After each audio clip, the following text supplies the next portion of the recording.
하나님의 말씀을 우리 함께 합독을 하겠습니다. 시편 92편 1절 말씀부터 15절까지의 말씀입니다. 시편 92편 1절 말씀부터 우리 함께 같이 읽겠습니다.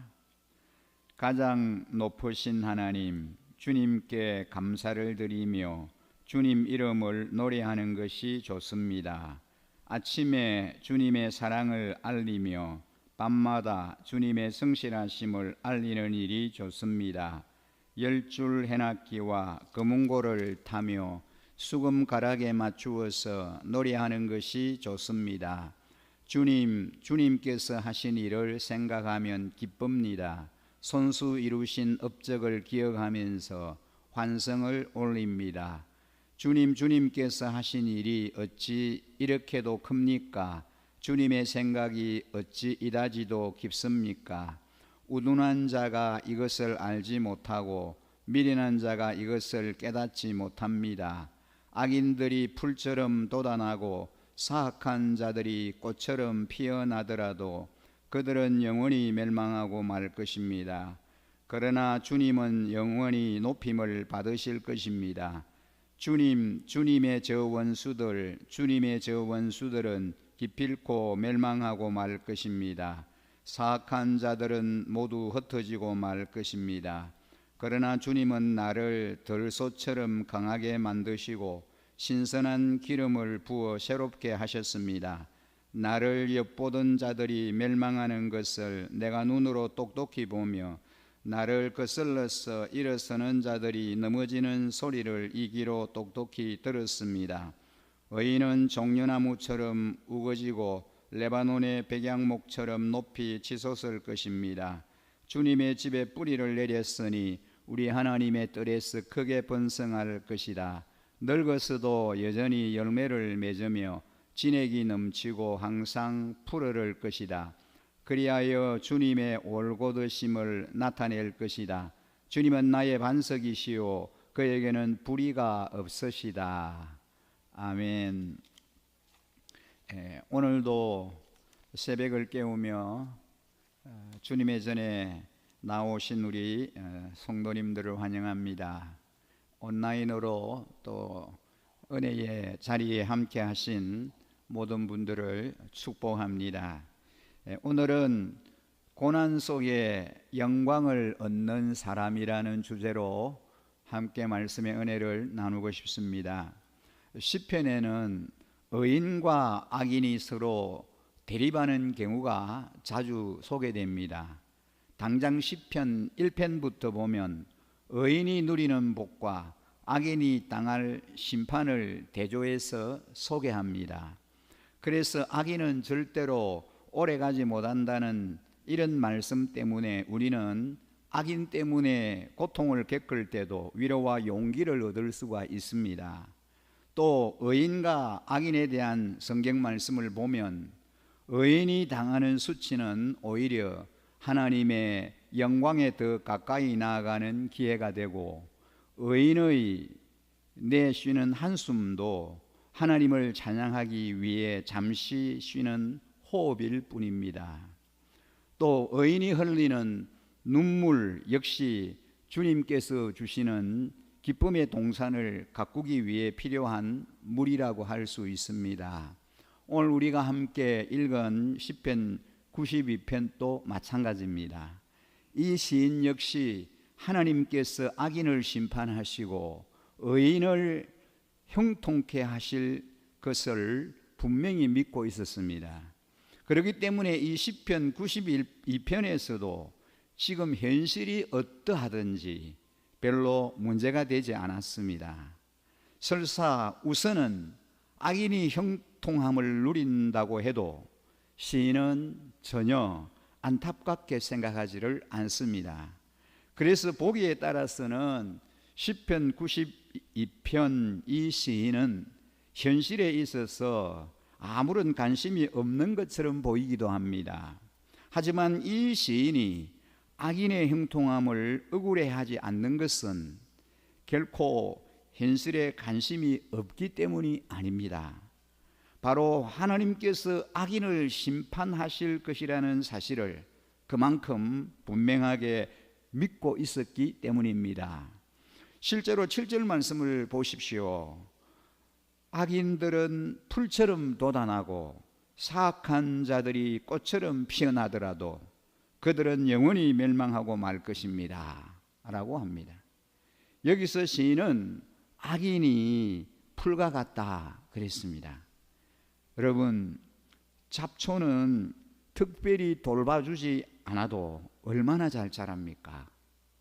정말 순식간에 며칠만 그 풀을 뽑지 않으면 순식간에 자라나서 무성하게 그 온 밭을 덮어버리는 것을 보게 됩니다. 그래서 우선 보기에는 참 무성하게 보입니다. 하지만 잡초는 아무리 무성해도 결국에는 뽑힐 수밖에 없습니다. 오히려 무성하면 무성할수록 더 빨리 뽑힐 수밖에 없는 것이 잡초입니다. 그런데 오늘 말씀을 보면 악인도 마찬가지라는 겁니다. 우선 보기에는 형통한 것처럼 보이고 잘 되는 것처럼 보이지만 결국에는 뿌리 뽑힌 잡초와 같이 되고 만다는 것입니다. 물론 악인이 이렇게 뿌리 뽑힌 잡초처럼 되는 것은 인간의 힘에 의한 것이 아닙니다. 악인을 심판하는 것은 그야말로 전적으로 하나님께서 하시는 일입니다. 반면에 의인에 대해서는 뭐라고 하십니까? 지금 당장은 괴로움을 겪을지 모르지만 결국에는 그 의로운 행실에 합당한 상급을 받을 것을 믿고 있습니다. 12절이 바로 그런 내용이죠. 오늘 우리가 읽은 본문 12절에 보면 의인은 종려나무처럼 우거지고 레바논의 백향목처럼 높이 치솟을 것이다 그랬습니다. 지금은 악인들에게 핍박을 당하며 고난을 겪을지 모르지만 결국에는 종려나무처럼 번성하며 레바논의 백향목처럼 성장할 수 있다는 것입니다. 그렇기 때문에 시편 92편 시인은 잘못된 현실이라고 해서 무조건 억울해하지 않고 오히려 악인을 심판하시고 의인을 복주시는 하나님께 감사와 찬양을 드리고 있습니다. 실제로 시편 92편은 분량을 보면 15절, 15절 가운데 악인의 심판에 대한 내용은 7절, 9절, 11절, 3절 뿐입니다. 나머지 모두 의인을 형통케 하시는 하나님께 드리는 감사와 찬양입니다. 1절에서 3절부터가 바로 그런 내용이죠. 여러분 1절 보십시오. 가장 높으신 하나님 주님께 감사를 드리며 주님 이름을 노래하는 것이 좋습니다. 아침에 주님의 사랑을 알리며 밤마다 주님의 성실하심을 알리는 일이 참 좋습니다. 10줄 해놨기와 금은고를 타며 수금 가락에 맞추어서 노래하는 것이 좋습니다. 물론 우선 당상 처한 현실만 보자면 우리 역시 하나님께 이런 감사와 찬양을 드리기가 어려울 때가 참 많습니다. 그만큼 우리가 살고 있는 현실에는 불의한 모습이 많기 때문입니다.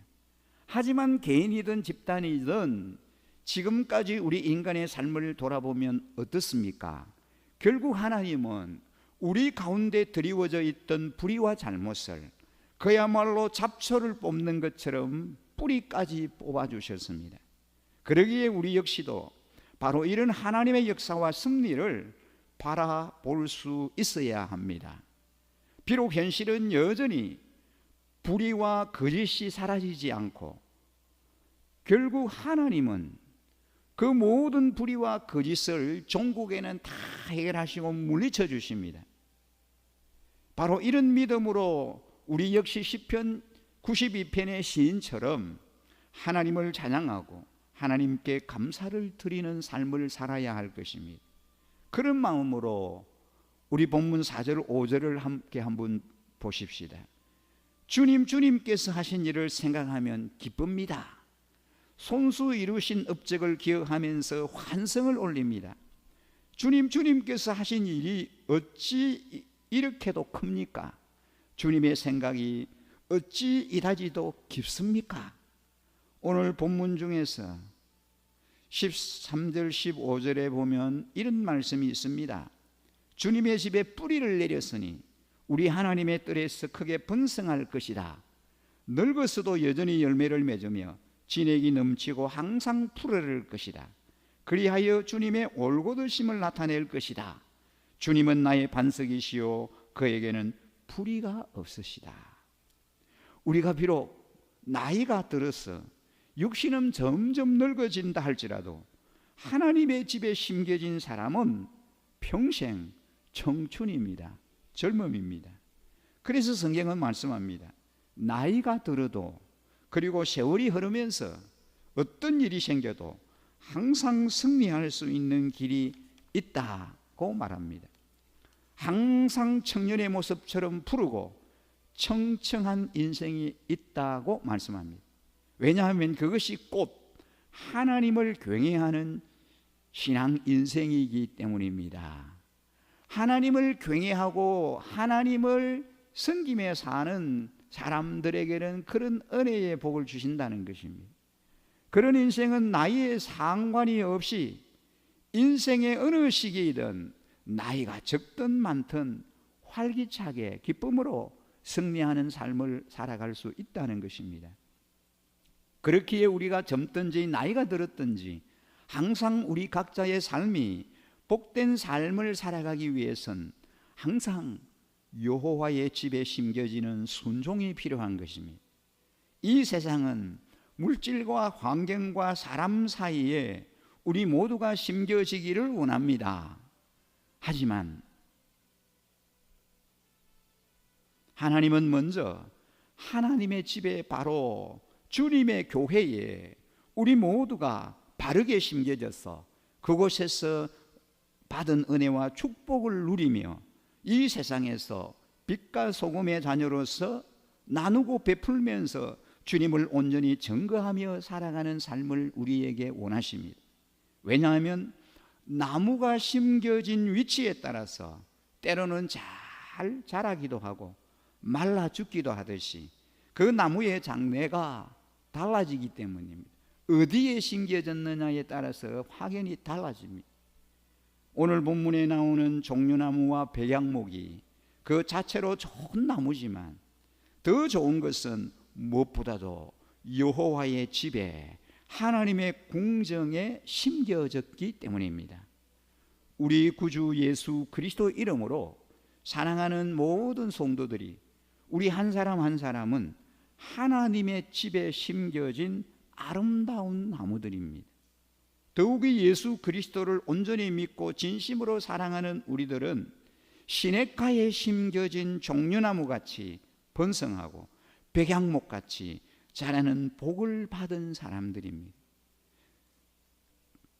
그러므로 하나님의 집에 바로 주님의 교회에 든든히 뿌리를 내리고 레바논의 백향목처럼 종려나무처럼 늘 푸르르고 풍성한 열매를 맺는 삶을 살아가야 하겠습니다. 하나님의 궁정에서 주님의 교회에서 장대하고 번성하는 복을 누리며 살아가야 되겠습니다. 늙어도 결실하며 진액이 풍족하고 빛이 청청한 복을 받으셔서 고난 속에서도 하나님의 영광을 드러내며 살아가는 귀한 축복의 통로가 다 되시기를 우리 주 예수 그리스도 이름으로 간절히 축복합니다. 기도하겠습니다. 우리 함께 오늘 주신 말씀 생각하면서 예수님, 우리가 여호와의 집에 심겨져서 레바논의 백향목처럼 그리고 아름다운 종려나무처럼 풍성한 열매를 맺고 늘 푸르름의 삶을 살게 하시고 청청한 복을 받으며 고난 속에서도 하나님의 영광을 드러내는 삶을 살아갈 수 있게 해달라고, 내가 처해 있는 현실과 상황이 어떠할지라도 우리가 주님의 집에 뿌리를 깊이 내리고 주님의 교회에 뿌리를 깊이 내림으로 날마다 주님이 주시는 그 은혜를 충만히 누리고 풍성함의 은혜를 누리는 주인공으로 살게 해달라고, 이 시간 함께 간절히 기도하시고 우리의 소원을 담아서 주님 앞에 아뢰시고 자유롭게 돌아가시도록 하겠습니다. 기도드리겠습니다. 네, 주님, 그렇습니다. 오 하나님, 우리에게 풍성함의 은혜에 보여여 주시옵소서. 우리가 하나님의 여호와의 집에 뿌리를 내리게 하시고, 하나님이여 아버지 하나님 여호와의 전에 뿌리를 내림으로 깊이 하나님이 열매 맺게 하여 주시고 풍성함의 열매를 맺게 하여 주시옵소서. 존귀하신 하나님 아버지, 우리 신교에 속하여 있는 모든 성도들 새벽을 깨우며 주님 앞에 나와 기도하는 주의 종들에게 하나님이 약속한 은혜가 임하시기를 원합니다. 풍성함의 복을 내려주시기를 원합니다. 하나님마다 하나님의 문을 내복을 주시고 하나님의 더 성층케 하여 주시기를 원합니다. 하늘 문을 열어주시는 은혜의 문을 열어주시고 축복의 문을 열어주시기를 원합니다. 하나님이 오늘도 우리에게 복의 복을 다하여 주시기를 원하며 날편한 복을 주시고 건강함의 복을 주시고 하나님이 우리가 하나님 날보다 하나님이여 청춘과 같은 젊은이와 같은 삶을 살아갈 수 있게 하여 주시기를 원합니다. 우리의 하나님의 사람은 읍대하지 말을 섭 사람은 날마다 새로워지게 하시고 하나님의 은혜 가운데 하나님의 축복 가운데 날마다 승리하는 삶을 살아가는 저희들 되게 하여 주시기를 원합니다. 오 하나님이여 우리 어린 자녀들에게 복을 주시고 이들이 하나님의 축복의 통로가 되게 하여 주시기를 원합니다. 하나님의 복을 흘러보내는 통로로 살아가게 하여 주시고 하나님의 귀한 다음 세대 자녀들이 오 하나님의 나라를 하나님 아버지 하나님 아름답게 하나님의 합장하는 주의 하나님의 자녀들이 되고 하나님 통로 되기를 원합니다. 아버지 하나님 위한 우리 자녀들이 하나님의 말씀 자녀들이 서게 하여 주시고 이들이 성리하게 하여 주시기를 원합니다. 우리에게 영광을 다하여 주시옵시고 우리에게도 큰 은혜를 주시기를 원합니다. 열심히 오시는 것만한 기도한 때마다 오 하나님의 은혜를 문을 열어주시기를 원하며 힘으로 공공의 문을 열어주시기를 원합니다. 우리의 영광이 우리 안에 충만하게 하여 주시옵소서. 우리의 영광이 충만하게 하여 주시옵소서. 오늘도 하나님 우리가 기도합니다. 하나님 우리 열리게 하시고 하나님의 은혜의 문이 열리게 하여 주시고 오 하나님 우리의